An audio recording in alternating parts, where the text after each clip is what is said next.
Hi, this is Sherry from The Confident Mother, and today I want to talk to you about how to succeed in a male-dominated environment. Now, I run The Confident Mother, which is an independent coaching practice, and I work with ambitious women who are feeling stuck in their career and want to have that confidence to get really crystal clear thinking and to take action. And if you listen right to the end, I'm going to tell you at the end how you can win a place on my Career Confidence Workshop, which is happening on Saturday the 21st of April, plus you'll get a whole VIP package which is worth over £1,200. But for now, let me share some tips from other women as well who work in technology and work in IT, which is very much, has traditionally been a male-dominated environment. Now, having said that, I've worked in technology for, well, all my working life, in fact. And I've even run an all-female team, female network engineer, female trainer, female help desk staff. And I've not really noticed a huge issue for me personally in terms of bias or discrimination. I have seen things happen and I have heard things happen, but they weren't because I was in technology. But I think in those days, when I started in technology anyway, there was, it seemed like a more balanced environment. And maybe that was the firm that I was working for. So today I'd like to share with you some top tips on how you can succeed in a male-dominated environment. And I think my very first thing is you've absolutely got to play to your key strengths. So if one of your key strengths is being logical and analytical and structured, then play to that. Use that skill. Make sure you get opportunities where you get to show off that particular skill set. If your skill set, like mine, is much more on the engagement and the communication and driving people along on a wave of enthusiasm, then play to those skills, play to those strengths, because that's how you get recognised. Whereas if you're trying to do the skills that kind of sit in your middle area, then you'll get noticed as you're working and you're being busy, but you won't shine. And that's what I want you to do, is to shine out in the workplace. I think my next tip for you then is about standing your ground on things that count to you, things that are important to you. Don't be afraid to call things out. If you see that there's maybe some bias going on, don't be afraid to call things out.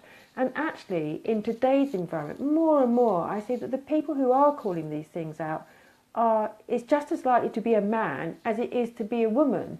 So, be aware of that. But I think stand your ground on the things that count. Now, the things that count for you might be the quality of the work that you produce.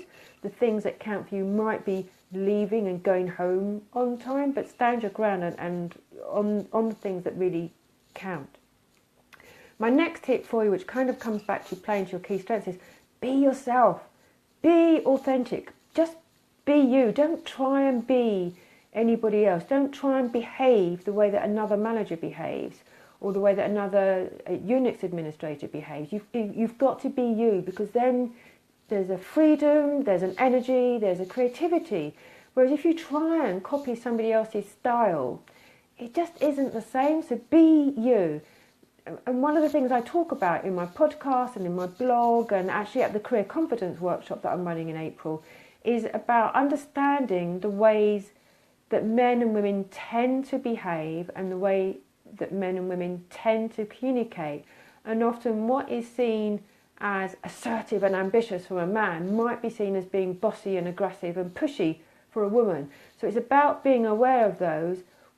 I'm not saying necessarily to change your style, but to be aware of how you might be perceived, but still being yourself and being authentic to who you are.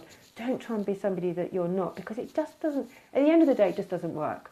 I've never had any difficulty in not just being me, which is why some of my work colleagues thought I was a bit quirky and a bit odd, but I couldn't really be anybody but me.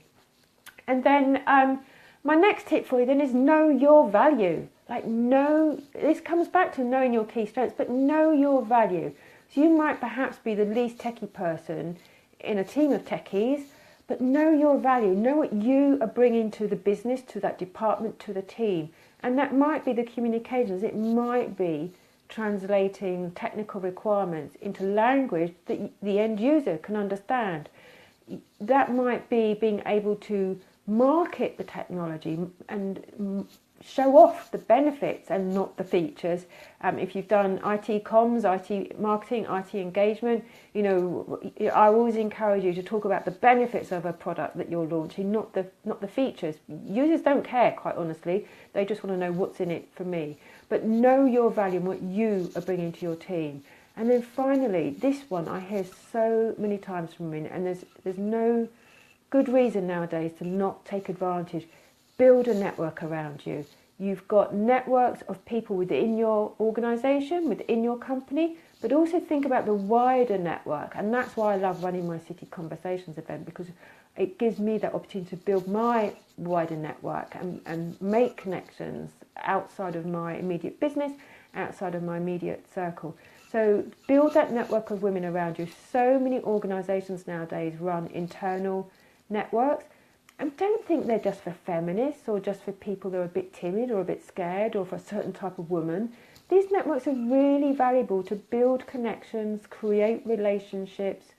And, I speak often at women's network events, and I'm always impressed by the quality of the speakers that they have. No names mentioned, of course.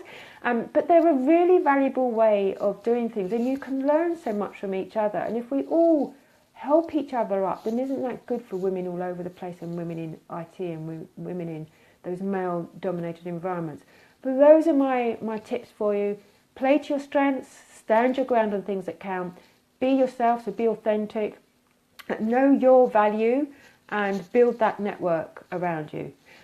Now, I promised that I would tell you how you could win a place on my Career Confidence workshop and also win a whole VIP package. I must be crazy offering this, but the package is worth about £1,200 in all, because I'm going to do some one-to-one coaching with you. You get the day at the Career Confidence workshop, a copy of my book, access to my libraries, access to my LinkedIn course, the whole lot.